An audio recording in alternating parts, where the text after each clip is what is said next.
Good morning mga boss. Saturday morning. So kagabi maulan kaya ayan basa ang ating kalsada o ating sahig na nag-uulan kagabi, no?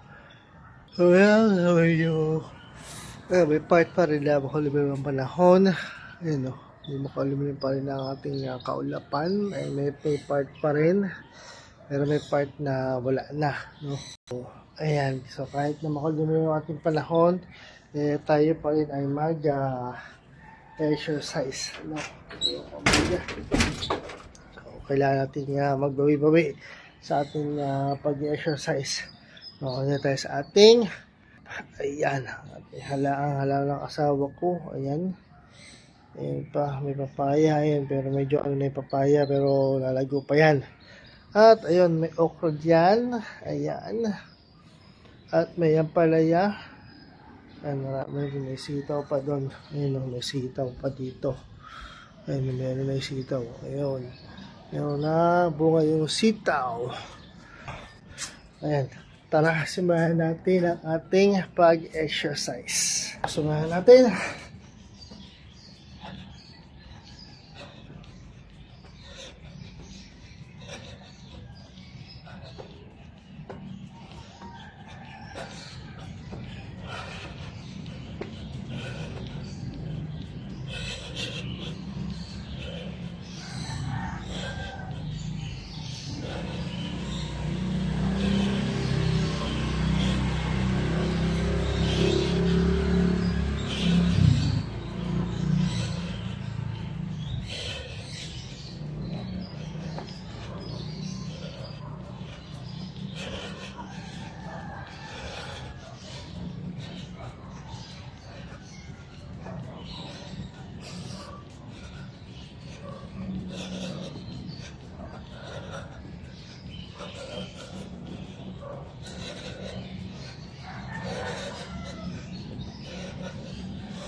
Next na tayo.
Next na tayo, knee raise pull down.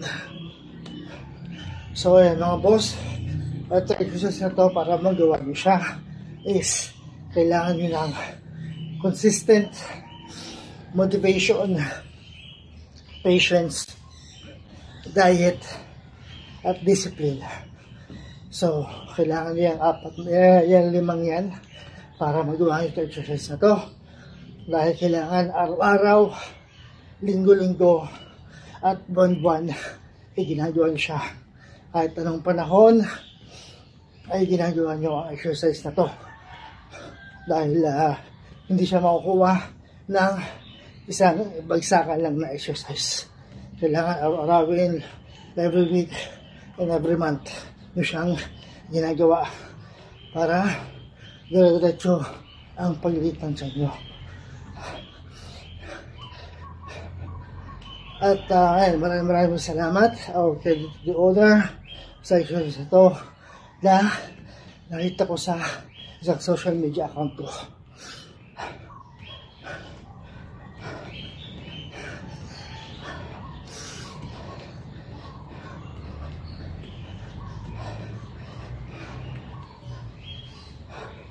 Pero doon sa doon sa account na yun is seconds lang na binibigay. Pero ito ginagawa ko siya every 2 minutes.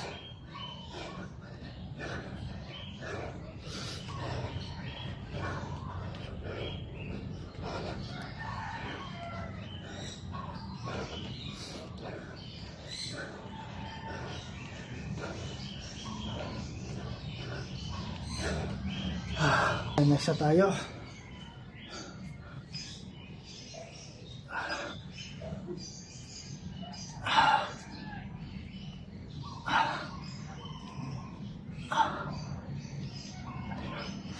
Ito pala yun.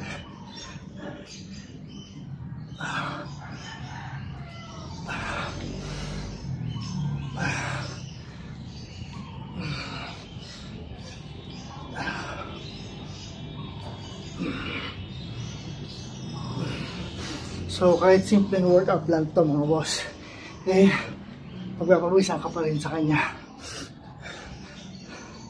At ang target niya is yung ating tiyan, belly, at yung ating hita.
Next na tayo. So again mga boss, para magawa nyo itong exercise na to is kailangan nyo ng consistent motivation, patience, diet, and discipline. Kasi hindi siya magagawa ng isang exercise lang or 1 week na exercise lang. Kailangan araw-araw, every week, at every month nyo siyang ginagawa para dire-diretso yung pagliit ng tiyan nyo. At kahit simple lang to exercise na to, pagpapawisan pa rin kayo.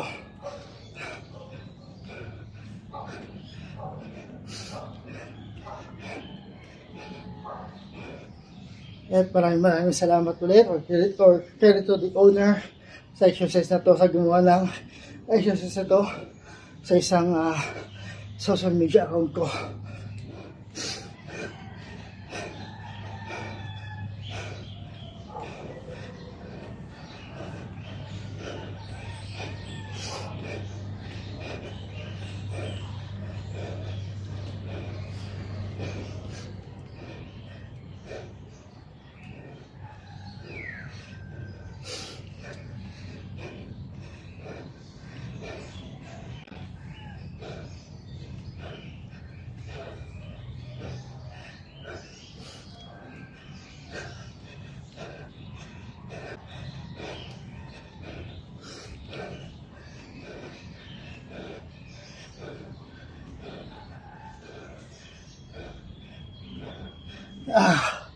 So next na ang crossbody wall climber or side crunch.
Next na tayo, ang ating knee raise.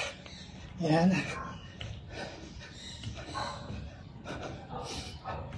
So again, mga boss, hindi ako mag-isabong ulit-ulitin itong ito sa mga salitang to sa ating exercise. Ang kailangan nyo para magawa dito ng dire-diretso, kailangan sa exercise na to is consistent motivation, patience, diet, and discipline. Yan. Kailangan nyo yung limang yan para makompleto nyo or maituloy-tuloy nyo ang exercise na to every day, every week, and every month. Pag wala kayo nito, yes, huwag nyo nang gawin.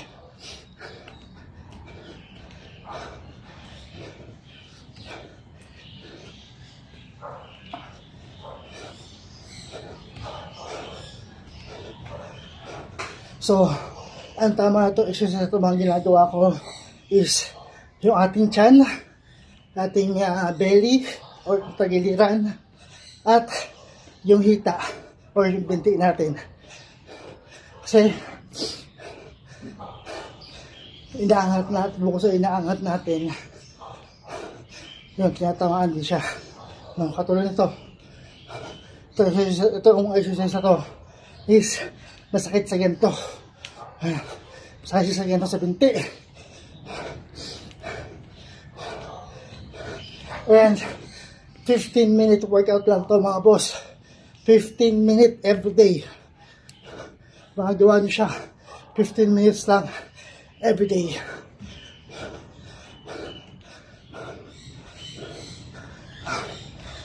So, underclap.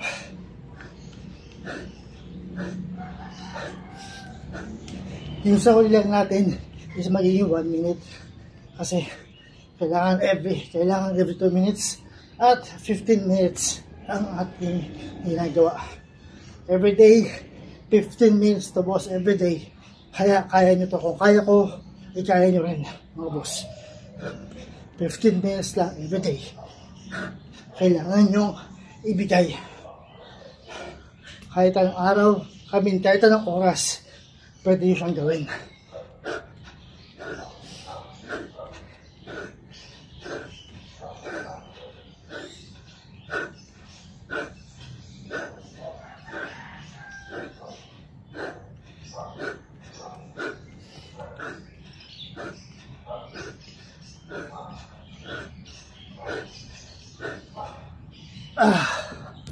So ayun mga boss, tapos na ako sa exercise for today. So ayun, kita nyo naman, 15 minutes lang yan mga boss. Nagpapawisan na ako. Kahit konting pawis lang yan, okay lang yan. At least nagawa nyo yung exercise everyday. Kailangan nyo lang ng consistent motivation, discipline, diet, and patience. So yun lang kailangan nyo, yung 5 yan para magawa nyo itong exercise na to. No, every day, every week, every month, 15 minutes mga boss. Kaya niya. Kung kaya ko, kaya nyo rin mga boss. 15 minutes lang every day. No? Kaya nyo yan.